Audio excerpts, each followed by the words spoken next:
Nejebuli eno bannakibiina kya NRM bakyeyiwa ku kitebe kyabwe wano mu Kampala okwongera okusunsulwa ku bifo eby'enjawulo. Mubazizza empapula zaabwe era ne basunsulwa mwe muli n'omumyuka ow'okubiri owa Ssaabaminisita Moses Ali ono nga yalabiddwako nga ne mu mmotoka tasobola kuvaamu wabula nga baamusunsulidde mu mmotoka mwennyini. I'm talking to the press.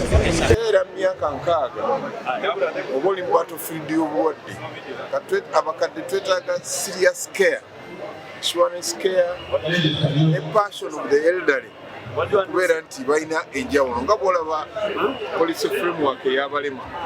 Abalema tokyazimba nnyumba nga tekuliiko balema bakola ki bwe bayita n'abakadde mumala okutuuka mu myaka gy'enkaaga nsanvu kino nobeera vunula. This is going to be a stepping stone to continue working for my people, lobbying for the social services that are needed in the area. But most mu balala abasunsuddwa mwe muli Ssaabaminisita Robinah Nabbanja, saako minisita w'ebyobulimi Frank Tumwebaze, minisita Kahinda Otafire, omumyuka wa Sipiika Thomas Tayebwa, owa Kampala Minsa Kabanda, minisita Ruth Aceng n'abalala. Naeza kwehandikisa kugaruka kwetsimbaho ntebe y'obwa MP bwishaza lyitu erya Kibale East. Abanyakibale East abanyakamwenge obuntu bw'obuhame epapula byanje babahamya. And we have also done a lot for the people of Uganda. As you all know, there is a lot of achievements the NRM government has attained. For example, we have been able to connect the people of Kakumuru and Tamakabats. And banga ngenda bakolera ate nga mbadde era mbakolera Kampala Central njimanyi nnyo kubanga mwekukire mu nabeera minisita nabeera MP wa Kampala Central Division basuubire nti byonna nja kubisaka. I'm going to compete on the position of Wamba County, this time not woman member, because the government has given us freedom to contest with those of men on positions which have no affirmative action.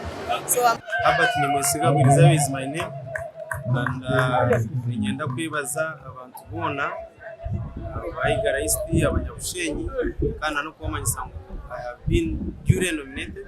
I'm now a full candidate on the seat of Member of Parliament for Igara East constituency.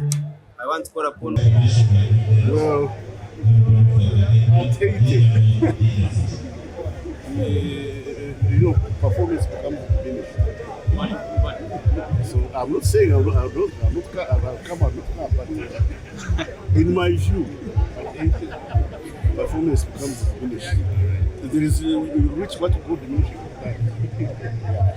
returns. You are still able, but you know, the body sometimes does not. Si bano bokka wabula n'abalala okuli Isaac Musumba, Ntabazi, Aterega Uthman, Jacqueline Mbaba, kyokka omubaka Theodore Ssekikubo ow'Erwemiyaga y'olusunsuddwa n'abuukulirawo n'okusaako okukunkumulira munne bwe bavuganya enfuufu.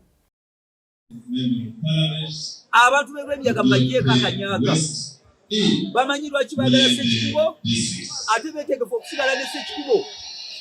Dr. Tango Ndo yagyeko gy'asobola okusigaza emikono gigi n'emirala omutwalo gumu mu 1312 ezisigaddewo emikono gy'abantu ezisigaddewo abampeereza nti genda obalageko bamanye nti nno tewajja kusaaga, bamanye nti abantu b'Erwemiyaga si baakusaaga. Baatuma emikono abiri naye abantu omutwalo gumu mu 1312 gye tuleese Tango Ndo yajja kujjajjamu. Naye mu abo bonna tegedde balina bye baleese nga Baddenjala Substitute bayambeko kubanga ettima libakutte Baddenjala kuyita n'obboozi. Namugamba nti no tajja kusobola kuyita wano ku nomination lwasanga.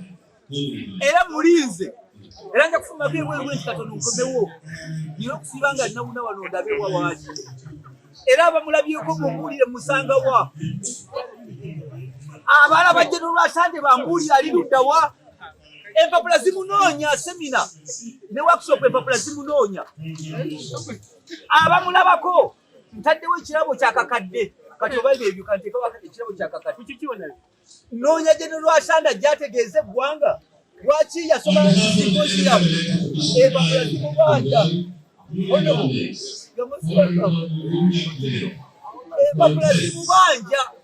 The man only attended certificate and symposiums and workshops. They are here. He's the one who's here. I've been in Parliament before, and I'm coming back to Parliament simply because there are lots and lots of gaps that need working on. We have a constituency that over the last 10 years has been going down here. Our education system is completely in shambles. Our economic situation is very bad. Okay, can I declare the following, please? Hi. Welcome to the world. We improve the welfare economically. Girl, let me declare how myself. Of the people of Madeira. We're not going to talk much, but we're going to spend more time to work in. And I wish The day that it started, it's very peaceful. We are overwhelmed with the number of people bringing back forms.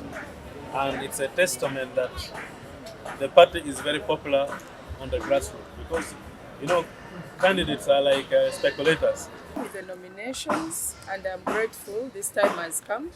We are going back to the constituency to talk to our people, make them know our new manifesto, and see how far we can go. Currently, I am the flag bearer for Mbale City.